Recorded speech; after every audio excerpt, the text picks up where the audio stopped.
Hello बच्चों। तो आज के टॉपिक में आपको पढ़ाने वाला हूँ मूविंग चार्ज एंड मैग्नेटिज्म में एम्पियर सर्कुटल लॉ। इससे पहले मैंने आपको पढ़ाया था बायोट सेवर्ट्स लॉ और उसकी एप्लीकेशंस को। तो आज हमारा टॉपिक है एम्पियर सर्कुटल लॉ। तो ये एक ऐसा लॉ है जिसके थ्रू हम मैग्नेटिक फील्ड ही फाइंड करते हैं। जैसे कि हमने बायो सेवर्ट्स लॉ में पढ़ा था, किसी करंट कैरिंग कंडक्टर के किसी करंट एलिमेंट के थ्रू आर पोजीशन वेक्टर पे कितनी मैग्नेटिक फील्ड होती थी। सेम लाइक यहाँ पे हम एम्पियर सर्कुटल लॉ का इस्तेमाल करके या बाय यूजिंग एम्पियर सर्कुटल लॉ हम फाइंड करेंगे मैग्नेटिक फील्ड। तो पहले हम इस लॉ को समझेंगे, लॉ क्या है। तो बच्चों, the line integral of the magnetic field B around any closed path is equal to mu naught times the net current I threading through the area enclosed by the path। तो सबसे पहले इसमें आया line integral क्या होता है। तो बच्चों मैं आपको बताता हूँ what is line integral. Line integral of the magnetic field, magnetic field का हमें क्या करना है, लाइन इंटीग्रल करना है around any closed path is equal to mu naught times net current I threading through the area enclosed by the path। तो अगर मैं सपोज करूं बच्चों कि एक मेरे पास ये करंट कैरिंग कंडक्टर है, करंट कैरिंग कंडक्टर है, तो मैंने यहाँ पे एक XY करंट कैरिंग कंडक्टर लिया है। ये XY करंट कैरिंग कंडक्टर है और इस करंट कैरिंग कंडक्टर से मैं R डिस्टेंस पे कोई मैग्नेटिक फील्ड निकालूं जिसमें करंट की डायरेक्शन अगर ये है तो मैग्नेटिक फील्ड क्या होगी, कुछ ऐसी मैग्नेटिक फील्ड बनेगी। करंट की डायरेक्शन ऊपर, देन मैग्नेटिक फील्ड की डायरेक्शन ये। इस करंट कैरिंग कंडक्टर में ये जो है एंटी क्लॉकवाइज सर्कल जो बन रहा है R डिस्टेंस पे, ये मैग्नेटिक फील्ड की डायरेक्शन होगी। अब कह रहा है ये the line integral of the magnetic field around any closed path is equal to mu naught times the net current I threading through the enclosed by the path.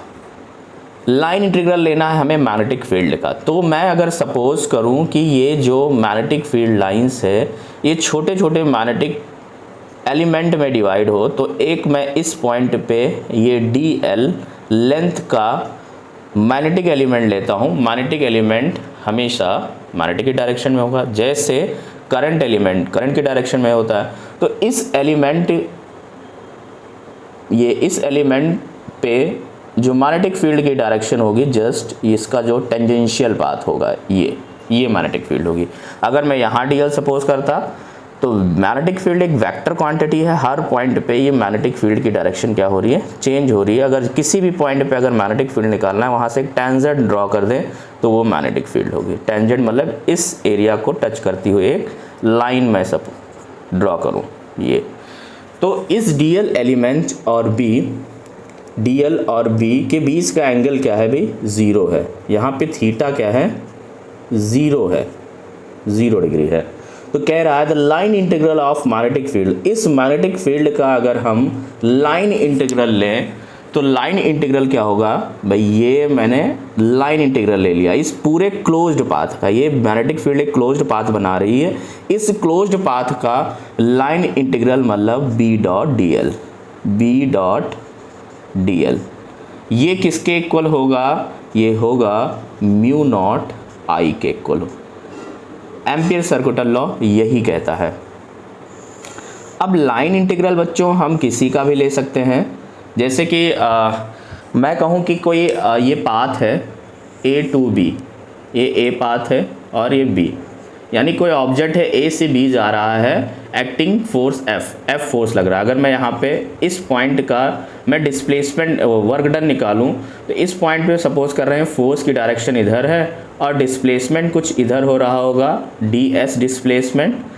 तो displacement और force के बीच का एंगल थीटा है। तो इस reason में जो work done DW हुआ है वो क्या हो जाएगा, F डॉट DS। और अगर हमें ए टू बी में कितना वर्क डन हो रहा है, तो हमें इसका क्या करना पड़ेगा, इसका लाइन इंटीग्रल कर देना पड़ेगा। लाइन इंटीग्रल करने पे हमको क्या मिल जाएगा, एफ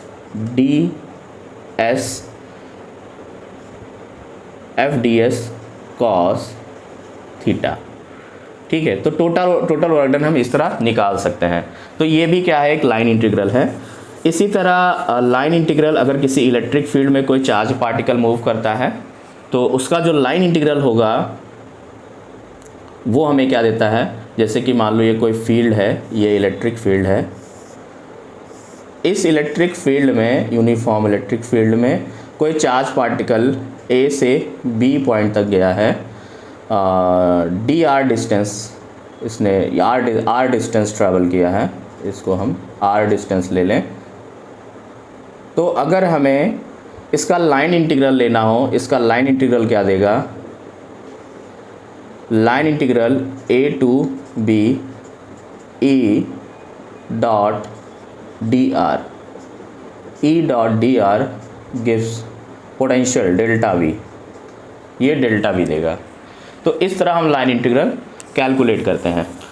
तो यहाँ पे आपको मैंने बताया लाइन इंटीग्रल इस तरह लेंगे।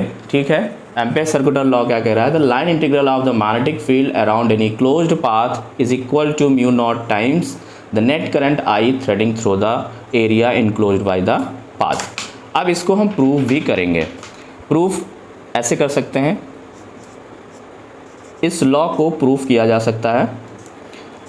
मैं अगर इसको फाइनाइट ना करके कोई लॉन्ग वायर सपोज कर लूँ, तो किसी लॉन्ग वायर, ये कोई लॉन्ग वायर है, इस लॉन्ग वायर के अराउंड अब आपको मैं पढ़ा चुका हूँ बायो-सेवर्ट्स लॉ में, किसी लॉन्ग वायर के अराउंड आर पोजीशन पे या आर डिस्टेंस पे जो मैग्नेटिक फील्ड होती है बच्चों, वो B इज इक्वल टू कितनी होती है, म्यू नॉट आई अपॉन का 2 पाई आर।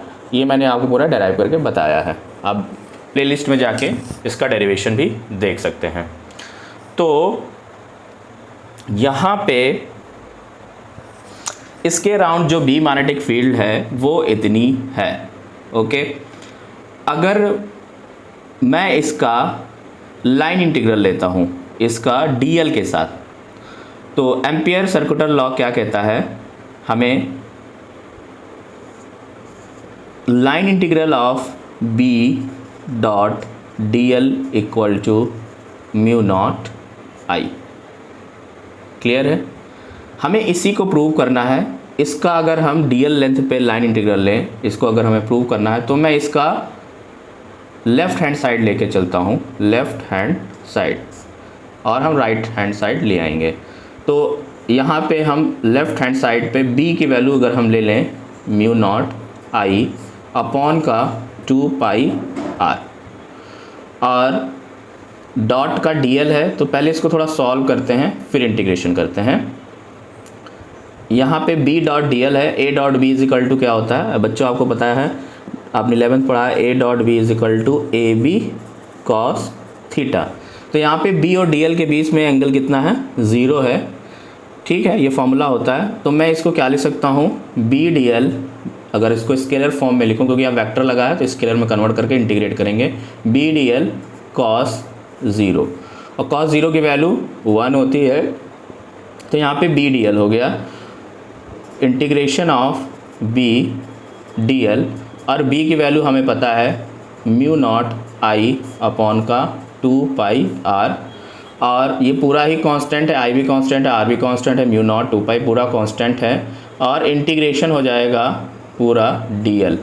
तो dl को इंटीग्रेट करेंगे ये पूरा, तो ये पूरा dl का लेंथ l आ जाएगा, और ये l पूरा क्या होगा, इसका सरकमफ्रेंस होगा, यानी 2 pi r. Then mu naught i upon का 2 पाई आर इंटू का इसकी वैल्यू भी क्या हो जाएगी, 2 पाई आर। ओके, तो यहाँ पे हम 2 पाई आर रखेंगे, पूरा कैंसिल, तो ये देखो क्या आ गया, म्यू नॉट आई। हमने इसको लेके चला और इसको प्रूव कर दिया, विच इज़ RHS, यानी b dot D L is equal to क्या होगा, म्यू नॉट आई होगा। यहाँ पे मैंने आपको एम्पियर सर्कुलर लॉ प्रूव करके बता दिया है कि इस तरह एम्पियर सर्कुलर लॉ प्रूव होता है। तो इसके बाद बच्चों हम पढ़ेंगे एम्पियर सर्कुलर लॉ के कुछ एप्लीकेशंस, और वहाँ पे एप्लीकेशंस का यूज़ करके कुछ यहाँ पे डेरिवेशंस करेंगे। तो मिलते हैं फिर नेक्स्ट वीडियो में, तब तक के लिए नमस्कार, जय हिंद, जय भारत, वंदे मातरम।